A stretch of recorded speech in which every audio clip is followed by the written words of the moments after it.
ಪ್ರಾತಸ್ಮರಾಮಿ ಶ್ರೀ ಸಿದ್ದೇಶ್ವರ. ಬೆಳಗಾವಿ ಜಿಲ್ಲೆಯ ಕರ್ನಾಟಕ ಮತ್ತು ಮಹಾರಾಷ್ಟ್ರ ಭಾಗದ ಗಡಿ ಭಾಗದಲ್ಲಿರುವ ರಾಯಬಾಗ ತಾಲೂಕಿನಲ್ಲಿ ನೆಲೆಸಿರುವ ಗ್ರಾಮ ದೇವರಾದ ಶ್ರೀ ಸಿದ್ದೇಶ್ವರ ಸ್ವಾಮಿಯ ಚರಣಕಮಲಗಳಿಗೆ ನಮಸ್ಕಾರಗಳನ್ನು ಮಾಡುತ್ತಾ ಇವತ್ತಿನ ವಿಡಿಯೋವನ್ನು ಪ್ರಾರಂಭ ಮಾಡ್ತಾ ಇದ್ದೇವೆ. ಮೊದಲಿನ ಕಾಲದಲ್ಲಿ ಭೂಭಾಗಿ ಎನಿಸಿಕೊಳ್ಳುತ್ತಿದ್ದ ರಾಯಬಾಗ ಗ್ರಾಮ ಸುತ್ತಮುತ್ತಲೂ ಅತ್ಯಂತ ಹಚ್ಚ ಹಸಿರಿನಿಂದ ಕಂಗೊಳಿಸುತ್ತಿತ್ತಂತೆ. ಕಾಲಕ್ರಮೇಣ ಊರು ಬರಗಾಲದ ಊರಾಗಿ ಪರಿವರ್ತನೆಯಾಯಿತಂತೆ. ಆದರೆ ಶತಮಾನಗಳ ಪೂರ್ವದಲ್ಲಿಯೇ ಶ್ರೀ ಸಿದ್ದೇಶ್ವರ ದೇವಸ್ಥಾನ ರಾಯಬಾಗ ನಗರದಲ್ಲಿ ಇತ್ತೆಂದು ಹಿಂದಿನ ಹಲವಾರು ಇತಿಹಾಸಗಳು ಹೇಳುತ್ತವೆ. ಪ್ರಸ್ತುತ ಈಗ ದೇವಸ್ಥಾನದ ಸ್ಥಳ ಸರಿಯಾಗಿ ಊರಿನ ಮಧ್ಯಭಾಗದಲ್ಲಿದ್ದು ದೇವಸ್ಥಾನದ ಕಟ್ಟಡವು ಸಂಪೂರ್ಣ ಕಪ್ಪು ಕಲ್ಲಿನಿಂದ ತಯಾರಾಗಿದೆ. ಇನ್ನು ಇದರ ವಾಸ್ತುಶಿಲ್ಪದ ಬಗ್ಗೆ ಹೇಳಬೇಕೆಂದರೆ ಇಂಡೋ ಇಸ್ಲಾಮಿಕ್ ಶೈಲಿಯ ಶಿಲ್ಪಕಲೆಯನ್ನು ಸಂಪೂರ್ಣವಾಗಿ ಈ ದೇವಸ್ಥಾನ ಒಳಗೊಂಡಿದೆ. ದೇವಸ್ಥಾನದ ಒಳಾಂಗಣಗಳು ಕಲ್ಲಿನಲ್ಲಿ ರಚಿತವಾದ ಕಮಾನಿನ ಆಕೃತಿಯ ಬಹಳಷ್ಟು ಆಕಾರಗಳನ್ನು ಹೊಂದಿವೆ. ದೇವಸ್ಥಾನ ಹಂಸ ಮತ್ತು ಪದ್ಮಗಳ ವಾಸ್ತುಶಿಲ್ಪದ ಶೈಲಿಯನ್ನು ಕೂಡ ಒಳಗೊಂಡಿದೆ. ದೇವಸ್ಥಾನಕ್ಕೆ ಮುಖ್ಯ ಪ್ರವೇಶ ದ್ವಾರ ವಿಶಾಲವಾಗಿದ್ದು ಮೆಟ್ಟಿಲುಗಳನ್ನು ಏರಿ ಇಳಿಯುವ ಮೂಲಕ ದೇವಸ್ಥಾನವನ್ನು ಪ್ರವೇಶಿಸಬೇಕಾಗಿರುತ್ತದೆ.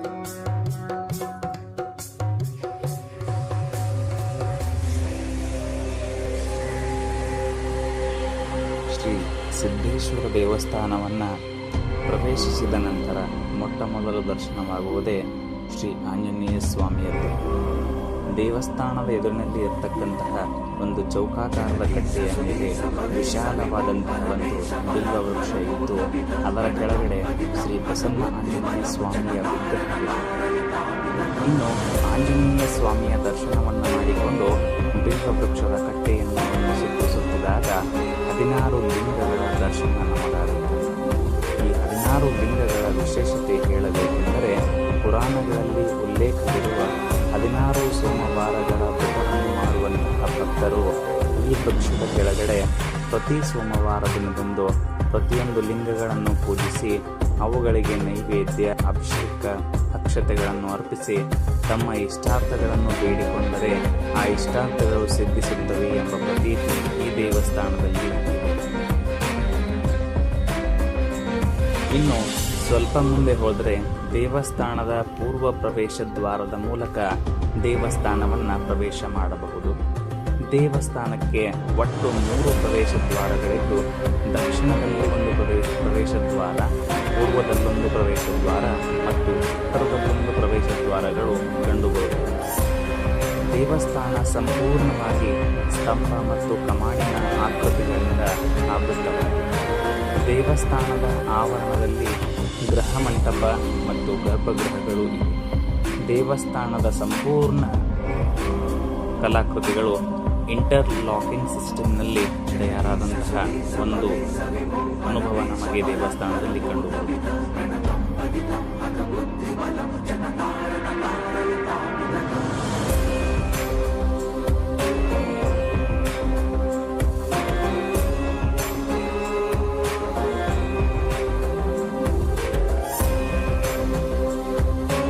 ಇನ್ನು ದೇವಸ್ಥಾನದ ಆವರಣದ ಮಂಟಪದಲ್ಲಿ ಸುಂದರವಾದಂತಹ ಒಂದು ನಂದಿಯ ವಿಗ್ರಹವನ್ನು ಕೆತ್ತನೆ ಮಾಡಿದ್ದು.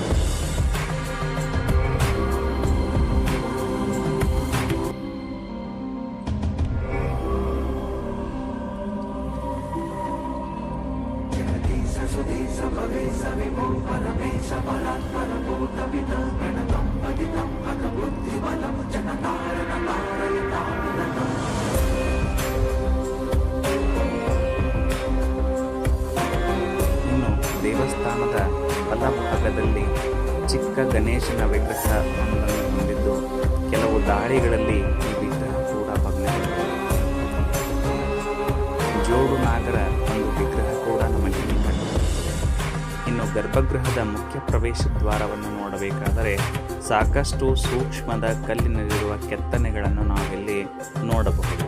ಪ್ರತಿಯೊಂದು ಕೆತ್ತನೆಯು ತನ್ನದೇ ಆದ ಸ್ವರೂಪವನ್ನು ತಿಳಿಸಿ ಹೇಳುತ್ತದೆ. ದೇವಾಲಯದ ಎಲ್ಲ ಗೋಡೆಗಳು ಸರಿಸುಮಾರು 3.5ರಿಂದ 4 ಅಡಿಗಳಷ್ಟು ದಪ್ಪವಾಗಿದ್ದು 12 ಮಾಸಗಳಲ್ಲಿ, ಅದರಲ್ಲೂ ಬೇಸಿಗೆಯಲ್ಲಂತೂ ತುಂಬ ತಂಪಾಗಿರುತ್ತದೆ. ದೇವಸ್ಥಾನದ ಒಳಗಡೆಯ ವಿನ್ಯಾಸಗಳನ್ನು ಸ್ವಲ್ಪ ಗಮನಿಸಿ ನೋಡಿದಾಗ ಗಣಪತಿ ವಿಗ್ರಹದ ಮೇಲ್ಭಾಗದಲ್ಲಿರುವ ಛಾವಣಿಯ ಮತ್ತು ಜೋಡು ನಾಗಗಳ ವಿಗ್ರಹದಲ್ಲಿರುವ ಛಾವಣಿಯ ಮೇಲಿನ 2 ಕೆತ್ತನೆಗಳಲ್ಲಿ ನವಗ್ರಹ ಮಂಡಲಗಳು ಕಂಡುಬರುತ್ತವೆ. ಗರ್ಭಗೃಹದ ಮುಂಭಾಗದಲ್ಲಿರುವ ಮಂಟಪದ ಛಾವಣಿಯಲ್ಲಿ 4 ವಿಭಿನ್ನ ದೊಡ್ಡದಾದ ಎಲೆಗಳ ಆಕೃತಿಗಳನ್ನು ಈ ಮಂಟಪ ತೋರಿಸುತ್ತದೆ. ಹಾಗೆ ನಂದಿಯ ಮೇಲಿರುವ ಕೆತ್ತನೆಯಂತೂ ಅಭೂತಪೂರ್ಣವಾಗಿದ್ದು ಎಂತಹ ಅದ್ಭುತವಾಗಿದೆ ಎಂದರೆ 12 ಭಾಗಗಳಲ್ಲಿ ಸಮಯದ ಪರಿಪಾಲನೆಯನ್ನು ಹೇಳುತ್ತದೆ.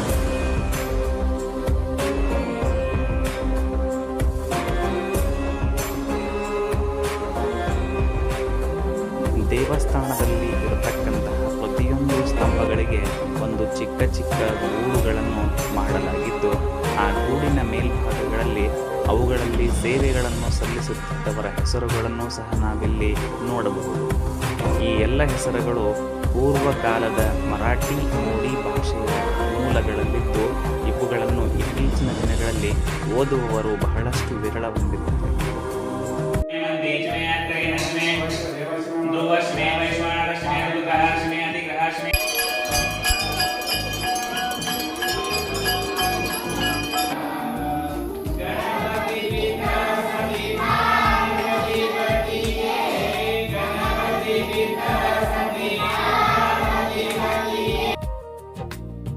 ಆತ್ಮೀಯ ಸ್ನೇಹಿತರೆ, ತಮಗೆಲ್ಲ ಇಲ್ಲಿಯವರೆಗೆ ಕೊಟ್ಟಂತಹ ಈ ಧರ್ಮಕ್ಷೇತ್ರದ ಮಾಹಿತಿ ಇಷ್ಟವಾಗಿದೆ ಎಂದು ಭಾವಿಸುತ್ತಾ ಮುಂದಿನ ಭಾಗದಲ್ಲಿ ದೇವಸ್ಥಾನದಲ್ಲಿ ನಡೆಯುವ ಪೂಜೆ ಮತ್ತು ಇತರೆ ಉತ್ಸವಗಳು, ಜಾತ್ರೆ, ಕೆಲವು ವಿಶೇಷತೆಗಳ ಬಗ್ಗೆ 2ನೇ ಭಾಗದಲ್ಲಿ ವಿಡಿಯೋವನ್ನು ಅಪ್ಲೋಡ್ ಮಾಡುತ್ತೇವೆ. ಅಲ್ಲಿಯವರೆಗೂ ನಿಮ್ಮ ಸಹಕಾರ ನಮ್ಮ ಜೊತೆ ಹೀಗೆ ಇರಲಿ. ದಯವಿಟ್ಟು ಚಾನಲನ್ನು ಸಬ್ಸ್ಕ್ರೈಬ್ ಮಾಡಿ, ಬೆಲ್ ಐಕನನ್ನು ತಪ್ಪದೆ ಒತ್ತಿ ಅಂತ ಹೇಳ್ತಾ ಇವತ್ತಿನ ವಿಡಿಯೋನ ಕೊನೆಗೊಳಿಸ್ತಾ ಇದ್ದೀವಿ. ಧರ್ಮೋ ರಕ್ಷತಿ ರಕ್ಷಿತಃ, ಸರ್ವೇ ಜನ ಸುಖಿನೋ ಭವಂತು.